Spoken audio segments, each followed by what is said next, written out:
मैं अश्विनी कुमार राय आप सभी का ई लर्निंग क्लासेस में हार्दिक स्वागत करता हूं। आज हम पढ़ेंगे कक्षा 12वीं आरोह की एक कविता जिसका नाम है कैमरे में बंद अपाहिज। कवि हैं रघुवीर सहाय। कविता पढ़ने से पूर्व हम एक दृष्टि कवि के जीवन परिचय और उसके रचना धर्मिता पर डालेंगे। कवि रघुवीर सहाय का जन्म 9 दिसंबर 1929 को लखनऊ में हुआ था। उन्होंने 1951 में लखनऊ विश्वविद्यालय से अंग्रेजी साहित्य में एमए की डिग्री प्राप्त की। साहित्य के क्षेत्र में उनका अवदान 1946 से प्रारंभ हुआ। पत्रकारिता की शुरुआत उन्होंने दैनिक नवजीवन से 1949 में की। 1951 के आरंभ तक उपसंपादक और सांस्कृतिक संवाददाता रहे। इसी वर्ष यानी 1951 में वो दिल्ली आए और यहाँ प्रतीक पत्रिका के सहायक संपादक रहे। आकाशवाणी के समाचार विभाग में उपसंपादक रहे। 1955 में वे विमलेश्वरी सहाय से विवाह। उनकी जो प्रमुख रचनाएं हैं वो हैं सीढ़ियों पर धूप में, आत्महत्या के विरुद्ध, हंसो हंसो जल्दी हंसो, ये कविता संग्रह है। रास्ता इधर से है कहानी संग्रह है।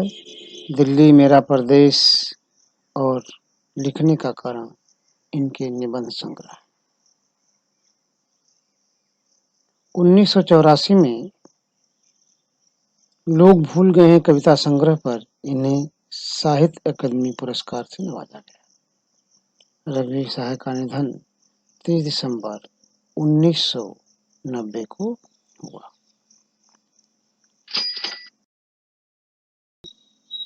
अगले स्लाइड में कैमरे में बंद अपाहिज कविता की विषय वस्तु पर थोड़ी चर्चा करेंगे। कैमरे में बंद अपाहिज कविता के माध्यम से कवि दूरदर्शन कर्मियों की संवेदनशीलता और क्रूरता पर प्रकाश डाला है। यानी किस तरह से दूरदर्शन कर्मी यानी मीडिया कर्मी संवेदनहीन हो जाते हैं, संवेदना शून्य हो जाते हैं, उस पर कवि ने प्रकाश डाला है। प्रायः अपने कार्यक्रम को रोचक और बिकाऊ बनाने के लिए यानी टीआरपी बढ़ाने के लिए मीडिया द्वारा मानवीय दुख दर्द को खोल कर दिखाया जाता है। उसके पीछे मानवीय दुख दर्द को दिखाने के पीछे कहीं से भी उनका उद्देश्य उनके दुखों को दिखा करके संवेदना व्यक्त करना नहीं, अलबत्ता अपनी टीआरपी बढ़ाना होता है। कवि ने मीडिया की व्यावसायिक क्रूरता पर गहरा कटाक्ष किया है। प्रस्तुत कविता को हम 3 भागों में उसका अध्ययन करेंगे। तो आइए पहले काव्यांश पर हम प्रकाश डालते हैं। काव्यांश का पहला जो अंश है वो है हम दूरदर्शन पर बोलेंगे, हम समर्थ शक्तिवान। हम एक दुर्बल को लाएंगे एक बंद कमरे में, उससे पूछेंगे तो क्या आप अपाहिज हैं? तो आप क्यों अपाहिज हैं? आपका अपाहिज तो दुख देता होगा, देता है? कैमरा दिखाओ इसे बड़ा बड़ा। हाँ तो बताइए आपका दुख क्या है? जल्दी बताइए, वह दुख बताइए, बता नहीं पाए। दोस्तों,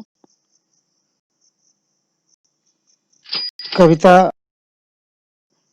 को पढ़ने से पूर्व उसके जो कुछ कठिन शब्द हैं उस पर हम एक नज़र डालते हैं। समर्थ यानी सामर्थ्यवान, शक्तिशाली, शक्तिमान, ताकतवर, दुर्बल, कमजोर, अपाहिज, जिसका कोई अंग बेकार हो, जिसे अब दिव्यांग कहा जाता है। बच्चों, इस कविता में यानी काव्यांश में कोष्ठक का प्रयोग किया गया है। कैमरा दिखाओ, इसे बड़ा पढ़ा।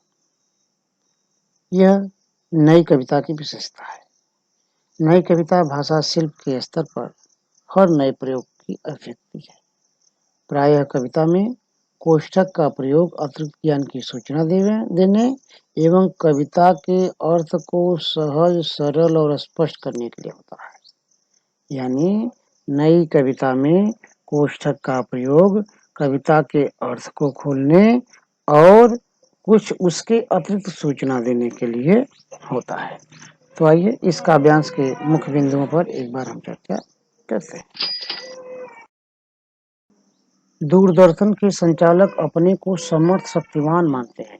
कहा है कि हम समर्थ शक्तिमान, यानी हमसे बढ़कर कोई नहीं है, और हम एक दुर्बल और कमजोर को लाएंगे, निरीह प्राणी को लाएंगे। कहाँ पर? एक बंद कमरे में, स्टूडियो में। किसको लाएंगे? समर्थ शक्तिमान को नहीं लाएंगे, दुर्बल और कमजोर को लाएंगे, ताकि उसकी लाचारी को, उसकी मजबूरी को, उसके दुखों को हम दिखा सकें। उसके दुखों को कुरेदने के लिए विभिन्न प्रश्न पूछा जाएगा। कवि कहता है कि उसके दुखों को कुरेदने के लिए उससे विभिन्न प्रश्न पूछा जाएगा। जैसे आप अपाहिज हैं, अपाहिज क्यों हैं, आपका अपाहिजपन दुख देता होगा, देता है ना, तरह तरह की, यानी उसे कुरेदा जाएगा ताकि उसके चेहरे पर विभिन्न तरह के भाव उत्पन्न हो। उस अपाहिज के चेहरे के मनोभावों को कैमरे के सामने दिखाने का पूरा प्रयास किया जाएगा। कैमरे के सामने दिखाने का प्रयास करने का मतलब कि जब उसको प्रश्न पूछ करके उसे एक तरह से प्रश्नों की झड़ी लगा दी जाएगी ताकि वो अपने अतीत के दुखों में चला जाए और वो जो उसके विषय में सोचते सोचते उसके पूरे भाव उसके चेहरे पर आने लगे, ताकि दर्शकों को इसके विषय में पूरी तरह से दिखाया जा सके। दर्शकों की संवेदना अपने चैनल के प्रति रखी जा सके। इससे फायदा क्या होगा मीडिया कर्मियों की? इससे उनकी टीआरपी बढ़ेगी, जिससे उन्हें पैसा मिलेगा। सौंदर्य देखेंगे इस काव्यांश का। मीडिया कर्मियों की हृदयहीन कार्य शैली पर प्रकाश डाला गया है। इस काव्यांश की भाषा सहज, सरल, खड़ी बोली है। कविता छंद मुक्त है। कविता की शैली नाटकीय है। कहीं कहीं पर प्रश्नात्मक शैली का प्रयोग किया गया है। आइए तब कुछ देखते हैं काव्य से संबंधित। पहला प्रश्न, कविता में किस पर व्यंग किया गया है? कविता में किस पर व्यंग किया गया है? दूरदर्शन के कार्यक्रम संचालकों की कार्यशैली पर। वे अपने कार्यक्रम को रोचक और सफल बनाने के लिए अपाहिज और दुर्बल व्यक्ति की भावनाओं से खिलवाड़ करते हैं। उनसे बेतुके सवाल पूछकर उनकी संवेदनाओं को कुचलते हैं। उनसे बेतुके सवाल पूछकर उनकी संवेदनाओं को कुचलते हैं, यानी उनका मजाक उड़ाते हैं। प्रश्न संख्या 2, समर्थ शक्तिमान लोग दुर्बल को दूरदर्शन पर क्यों लाते हैं? समर्थ शक्तिमान लोग दूरदर्शन पर दुर्बल को क्यों लाते हैं?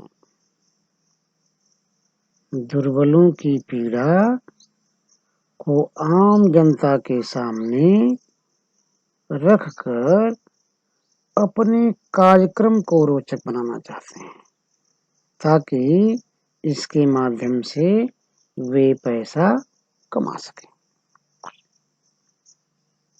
बस साथियों, आज की क्लास में इतना ही। अब हम जब अगली कक्षा में उपस्थित होंगे तो उसमें इसके शेष 2 अंशों को पढ़ेंगे। धन्यवाद।